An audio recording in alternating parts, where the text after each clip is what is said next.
दोस्तों आज हम आपको बताएंगे कि जो रेलवे एनटीपीसी का एग्ज़ाम अभी सीबीटी 1 का हुआ है उसमें आप लोगों की जो कट ऑफ है वो कितनी जा सकती है, यानी आपको सीबीटी 2 में क्वालिफाई करने के लिए यहाँ पर जो आप एग्ज़ाम दे चुके हैं उसमें मिनिमम आपके कितने मार्क्स आने चाहिए। तो दोस्तों जैसा कि पिछला रिजल्ट आपने देखा होगा, तो पिछली वैकेंसी में जो भी कट ऑफ गई थी उनके बारे में आपको जानकारी होगा। यहाँ पर हमने कुछ को लिख रखा है कि पिछली कट ऑफ क्या गई थी। तो देखें, पिछली जो वैकेंसी आई थी उसमें आपके टोटल जो पद थे एनटीपीसी के वो 18,252 थे। दोस्तों उस समय में आपको सीबीटी 2 के लिए क्वालिफाई कराया गया था, 15 गुना लड़कों को बुलाया गया। यहाँ पर 18,252 का 15 गुना करने पर 2,73,780 बच्चे हो रहे हैं।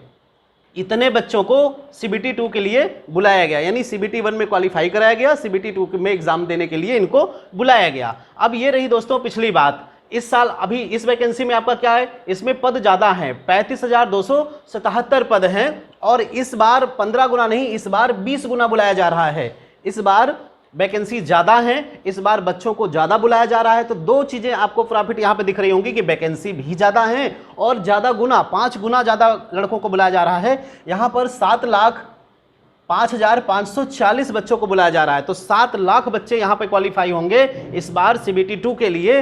तो दोस्तों अब जो मेरिट जाएगी, आपको पता है कि यहाँ पर लगभग 3 लाख के आसपास हुए, यहाँ पर 7 लाख लोगों को बुलाया जाएगा। तो जाहिर सी बात है कि मेरिट जो होगी वो थोड़ा सा कम आएगी। पिछली बार जो आपकी मेरिट गई रही होगी, इस बार वहां से उसकी अपेक्षा कम जानी है। तो दोस्तों यहाँ पर देखें, जो ज़्यादा मेरिटें गई थी वहां पर हम कुछ जोन्स को हमने लिख रखा है। जैसे इलाहाबाद की बात करें तो जनरल में पिछली बार 77.49, ओबीसी में 70.447, एससी में 62.85 और एसटी में 47.002। ये मेरिट गई थी आपकी पिछले 2015 में आई थी वैकेंसी उसमें। तो यहां पर ये मेरिट आपको क्या दिखा रही दोस्तों, ये इतनी सीटें थी तो ये मेरिट गई थी इलाहाबाद जोन से।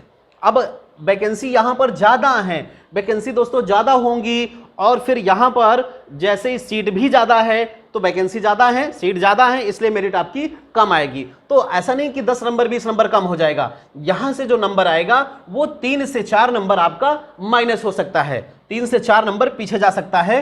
तो यहां पर हमने जो रेंज रखी है ये 70 से 73 तक की। अगर इस रेंज में आप लोग आते हैं या 71 नंबर किसी का एग्जैक्टली बन रहा है तो एग्जैक्ट आप समझे तो 71 समझ ले, या इस गैप में समझे तो इस रेंज में 70 से लेके 73 तक 72 73 मार्क्स अगर हैं तो आप अपने आप को जनरल वाले सिक्योर समझ सकते हैं, यानी आप सीबीटी के लिए पूरी तरह से जुट जाएं।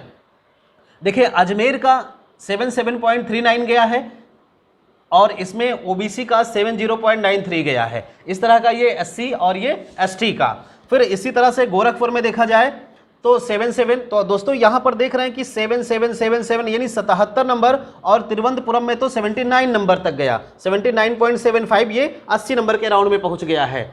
तो यहां पर मतलब ये जितने हम लिख रखे यहां कंपटीशन बहुत ज्यादा है दोस्तों। ये जितने हमने लिख रखे हैं ये कंपटीशन ज़्यादा, यानी फॉर्म यहाँ से बहुत ज़्यादा पड़ते हैं। फॉर्म ज़्यादा पड़ेंगे तो बच्चे ज़्यादा यहाँ पे पार्टिसिपेट करेंगे, तो जाहिर सी बात है कि यहाँ पर मेरिट आपकी ज़्यादा जाएगी। तो इनके अराउंड हमने एक जनरल आइडिया लिया हुआ है कि जो मेरिट जानी है आप इन सब में -4 कर सकते हैं, सब में -4। आगे मेरिट नहीं जानी है दोस्तों, इससे कम ही मेरिट जानी है, तो आप इन सब में -4 करके अपनी मेरिट बना सकते हैं कि जो पिछली मेरिट गई थी इस बार 4 से 5 नंबर तक कम जानी है। और एक जनरल आइडिया हमने बता दिया कि लगभग ये जो है रेंज ये सबके लिए हो जाएगा।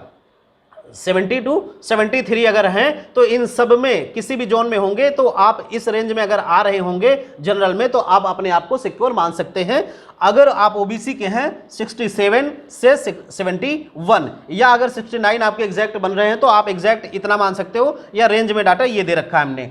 और एससी वाले कैंडिडेट 62 60 से 62 में अगर इस रेंज में आते हैं तो आपका सिक्योर माना जा सकता है। यहां पर एसटी में 45 से 47 नंबर तक, पिछली बार भी 47 गया था, तो यहां बहुत ज्यादा चेंजेस नहीं आने हैं, 45 से 47 तक 2 नंबर के चेंजेस। क्योंकि दोस्तों यहां पर हमने देखा कि ये जो नंबर है ज्यादातर ऐसे ही हैं, तो जनरल और ओबीसी, जनरल और ओबीसी यहां तक तो आप 4 नंबर आप माइनस करके चल सकते हैं, यहां पर 4 नंबर माइनस करके चल सकते हैं।